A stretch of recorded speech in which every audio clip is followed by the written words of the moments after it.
bá mi wá epo ọ̀bọ̀, wàá dẹ̀ bá mi wá kànáfùrù, epo ọ̀bọ̀ àti kànáfùrù clove, wàá lọ̀ wọ́n á kúnná, wàá sọ di powder.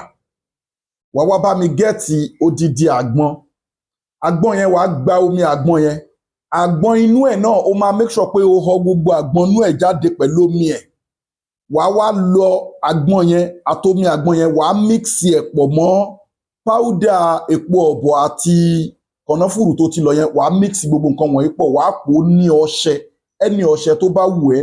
Oyin original tí kìí ṣe oyin ìrèké àbóyin ṣúgà, original oyin wàá fi pò ó. Farabalẹ̀ kó gbọ́ fídíò ìdílẹ̀ síwájú kó tó ṣiṣẹ́ àbútọ́ iṣẹ́ ìtọ́ ìgbọ̀nrún balagbada visa account àwọn ọmọ aláìní charity account 2044237680.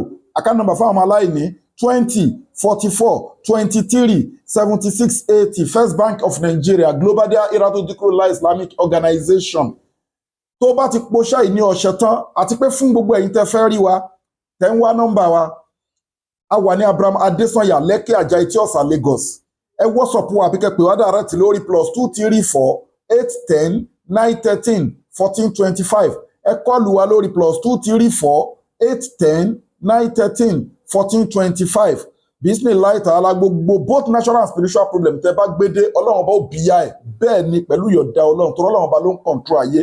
Tó bá ti po ọṣẹ yìí pọ̀, ẹni ọṣẹ ló lè fi mix ẹ̀. Ó mọṣẹ́ tó ń ṣe, ó ń forí kókó aláǹtakùn, ó ń jẹun lójú oorun, ìbálòpọ̀ ojú oorun, ó ń làlákàlà, ó ń làlà skul tó ti ṣe tán sẹ́yìn, ó ń làlà pé òun ń gbélé òdù ilé, àwọn ibi tó ti gbé rí, ẹ ti mọ gbogbo àwọn àlá yẹn. Ó ń pọ́n òkè, ó ń ríra ẹ̀ nínú odò, ó ń ríra ẹ̀ láàrin àwọn òkú, àlákàlà ó ń ṣiṣẹ́ fún, máa fi wẹ̀.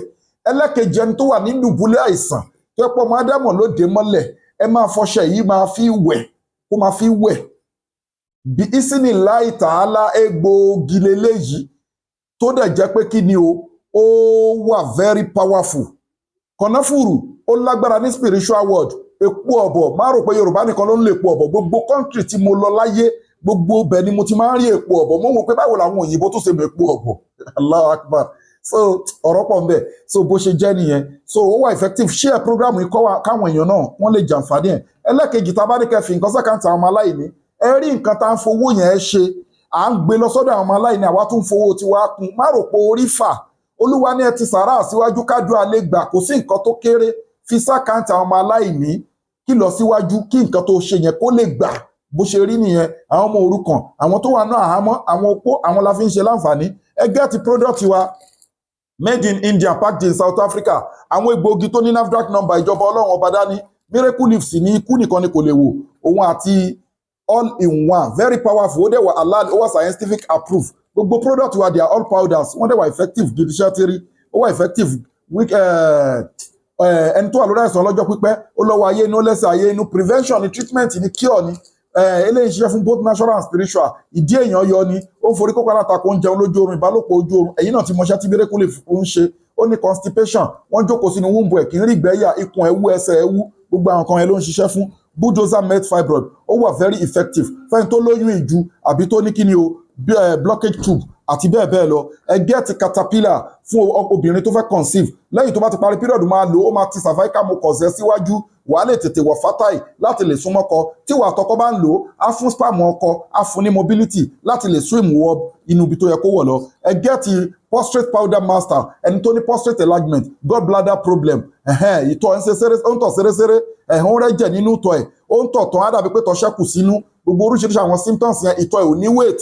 Ó ti yẹ yín nísìn, gallbladder problem versus kidney problem. Ẹ gẹ́ẹ̀tì ẹ̀, ó wà effective gidi. Ẹ gẹ́ẹ̀tì memory booster, ìsọ̀yè ilham fọmọdé àti fàgbàlagbà tó ń gbàgbé nǹkan kódà kó lọ́wọ́ ayé nú. Ẹ gẹ́ẹ̀tì transformer 1100 power tá a mọ̀ sí erectile dysfunction code, ó wà effective gidi. Powder ni, ọkùnrin tó nídìí nǹkan ajíra, nǹkan ìmárale, gbogbo àwọn nǹkan, weak erection, quick ejaculation, man power, ó ti yé yí, ó wà effective gidi. Àwa làwọn special package tá a máa ń ṣe tọ́rọ̀ bá gbẹnu tán, abẹ́ni táyé ń dà láàmú tó yẹ pé kéèsì ẹ̀ ti kọjá lọ wò wá. Ètò àdúrà wà tá a fi yanjú problem fáwọn èèyàn, ètò sàárà wà, ètò àwẹ̀ wà, àwọn halal powder wà yàtọ̀ sí àwọn product yìí.